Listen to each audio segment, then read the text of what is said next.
Hello, everybody. We saw that Jesus said, God is a spirit.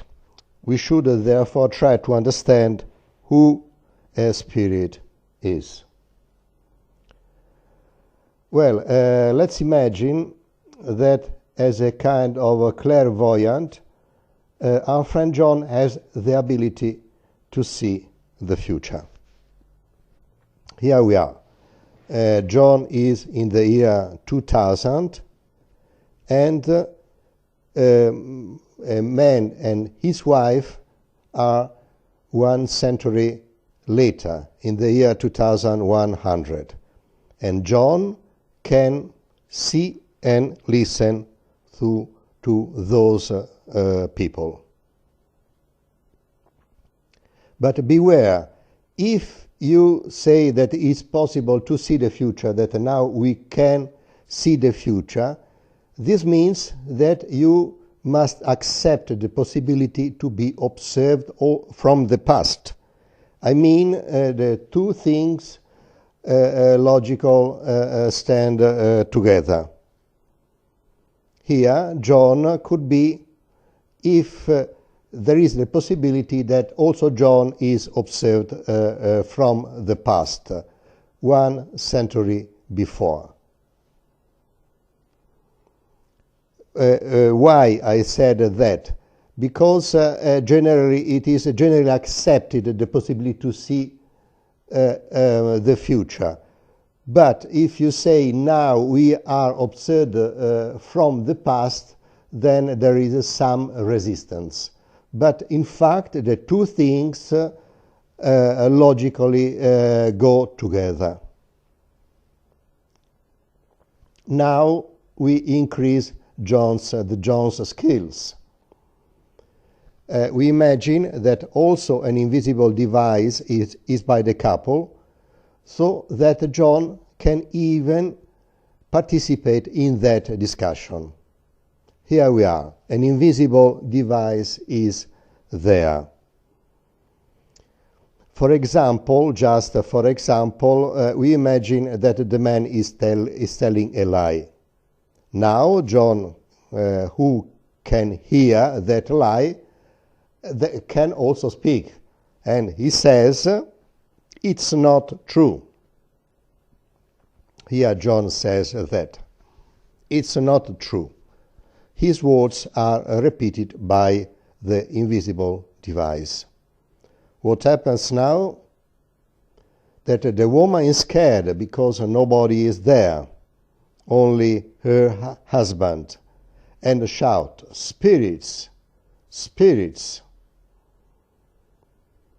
Is the woman right? Are any spirits there?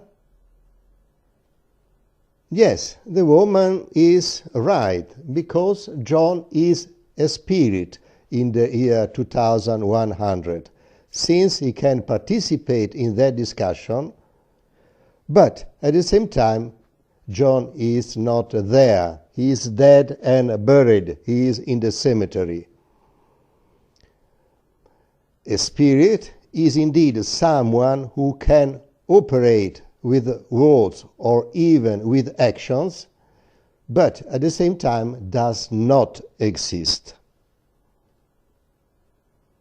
Here we have a normal relationship between the woman and John,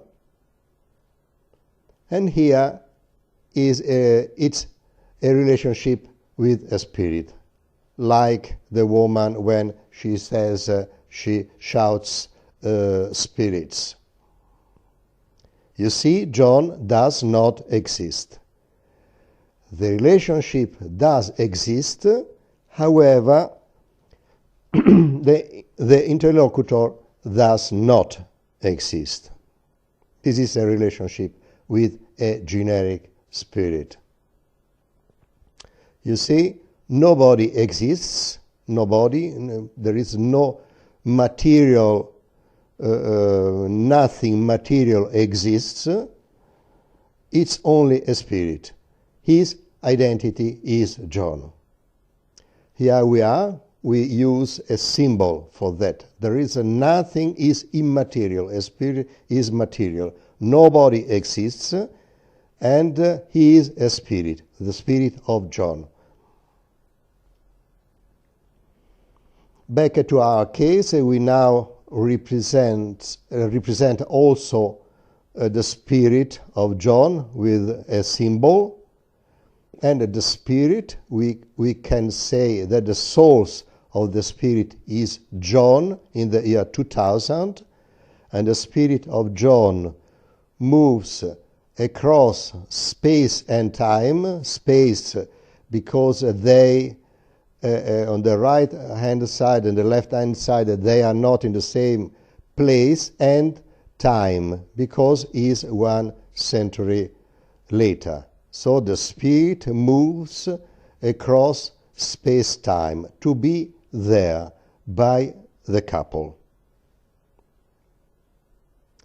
Well, since those concepts also directly apply to God, we got right now the concepts of God and Spirit of God. That example was only needed to introduce some possibilities of the power of God. John cannot do those things, but on the contrary, God is supposed to have the power to do that. You see, this is instead of John, we have a God who is in the past, who observes people who are in the future, and instead of the power of God, or instead of the device, we have the power of God. This is another kind of device, much more powerful. The power of God can speak and can do anything, because the power of God is almighty. Thank you very much. The work is to be continued with chapter number 4. Thank you. Bye-bye.